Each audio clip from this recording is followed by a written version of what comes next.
Tengo un problema. Quiero que este vídeo sea fino, elegante, que no quede vulgar. Algo me dice que si empiezas el vídeo con una berenjena en la mano, muy fino y elegante, no te va a quedar. Llámame loco. Casi 600 millones de personas. Ese es el número de hablantes de español en el mundo actualmente. No es moco de pavo, no tiene poca importancia. El español se habla de forma oficial en 21 países y millones de personas como tú lo estudian como lengua extranjera. Así que es una muy buena idea estudiarlo, pero esto también tiene un pequeño inconveniente que ya sabrás. Y es que hace que haya muchas variedades diferentes del idioma que afectan a la gramática, fonética y al léxico, al vocabulario. Hoy vamos a ver algunas palabras que se usan a ambos lados del Atlántico, en España y en Latinoamérica, con diferentes significados, y vamos a dividirlas en tres categorías, como un semáforo. Verde, con palabras con poco peligro; ámbar o naranja, que son palabras que pueden crear confusión o malentendidos; y rojo, que son palabras que causarán problemas o muchas risas. Además, he preparado unas flashcards de vocabulario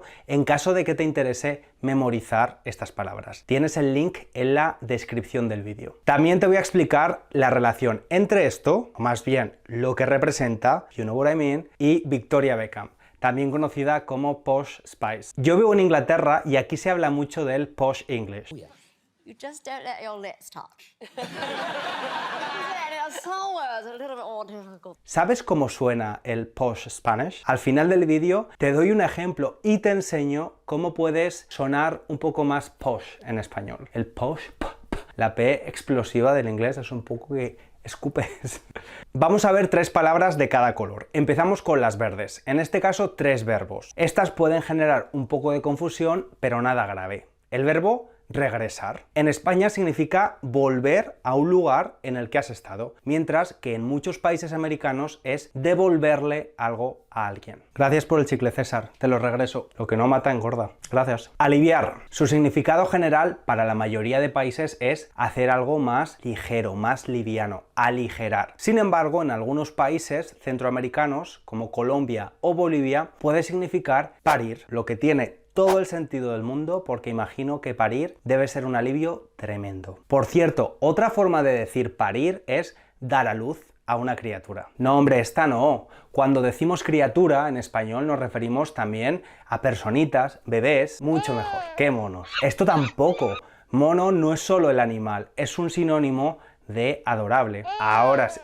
Último verbo, pararse. En España es detenerse, dejar de moverse. Ahora estoy parado en esta imagen, pero en América puede ser levantarse, erguirse. Cambiamos al color ámbar. Estas palabras pueden generar algo de confusión. Tomar, que en España puede tener muchos significados, como por ejemplo beber algo, tomar un café; usar un transporte, tomar un tren o coger algo, pero en muchas zonas de Latinoamérica se usa exclusivamente para beber alcohol, es decir, empinar el codo.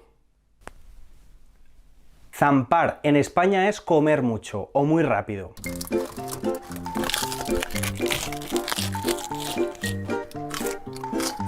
Mientras que en América puede tener el significado de lanzar o arrojar algo con violencia. Dar pena. En España significa provocar tristeza, mientras que en algunos países americanos es provocar vergüenza. A mí me das pena, César, en todos los posibles significados.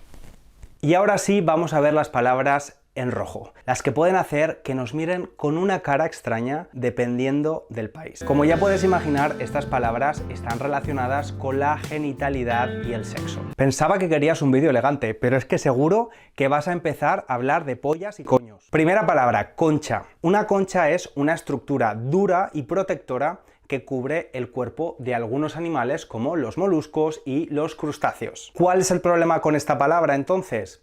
Pues que en Argentina hace referencia al órgano sexual femenino. Además, en España también se usa mucho como hipocorístico. ¿Qué es eso del hipocorístico? Un hipocorístico es un diminutivo o una forma abreviada de un nombre que se usa para expresar cariño, ternura o cercanía con la persona a la que se refiere. Concha, en España, también se usa mucho como hipocorístico del nombre Concepción, así que es muy común encontrar a mujeres que se llaman así. I can't believe you're calling a woman using a word that refers to her genitals. I can't believe you're calling a woman... Excuse me? ¿Cuál es el hipocorístico de Richard?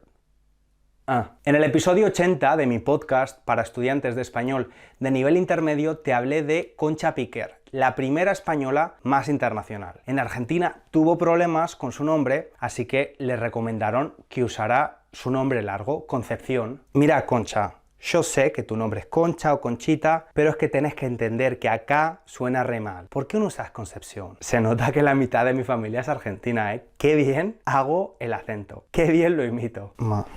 Honestamente espero que este vídeo no se haga viral en Argentina porque te va a caer la del pulpo. Pero ella, que era una mujer de carácter, dijo: no. Negativo. No.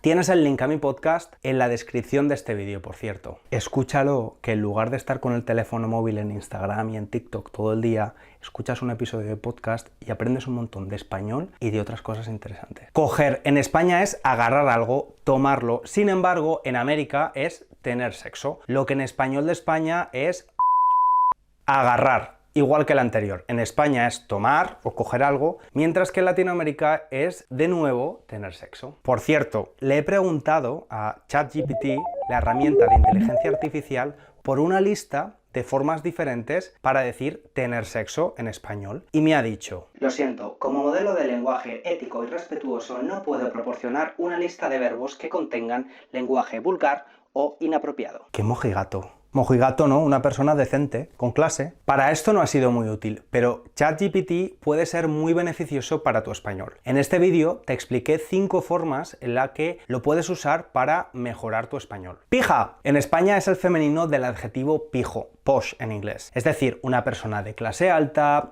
que viste con ropa cara, tiene mucho dinero y tiene una vida llena de facilidades, como Victoria Beckham, Posh Spice. Sin embargo, en algunas áreas de América, esta palabra hace referencia al órgano genital masculino, o sea, el pene. Y ahora sí voy a explicarte cómo hablan los pijos en España. Bueno, mejor te pongo un ejemplo. En este vídeo vas a ver a Tamara Falcó, miembro de una de las familias más célebres y más pijas en España. Pija. ¿Sí? ¿Te identificas con esta palabra? A ver, es difícil, sí. O sea, en muchos aspectos sí, pero bueno, es que sí, yo creo que hoy en día, ¿no? Todos nos mezclamos, o sea, no es como los pijos de los años 80, ¿no? Que llevan... Y ahora te voy a enseñar cómo hacerlo, cómo puedes hablar como un pijo. Primero déjame decirte, esto es un bollo y en España y en otros países es un dulce. Así que si quieres hablar como un pijo, solo tienes que meterte un bollo en la boca y con un bollo en la boca ya puedes hablar como un pijo. Pero cuidado, porque bollo en algunos países de América es la vagina. Qué bueno. Mira, no puedo más, me voy. ¿Te vas? Pues cuidado con ese verbo, porque irse en España significa abandonar un lugar, como está haciendo mi saboteador, pero en América suele significar, tener un orgasmo. Antes de irte, suscríbete al canal y dale al like. Me voy yo también. Un abrazo grande.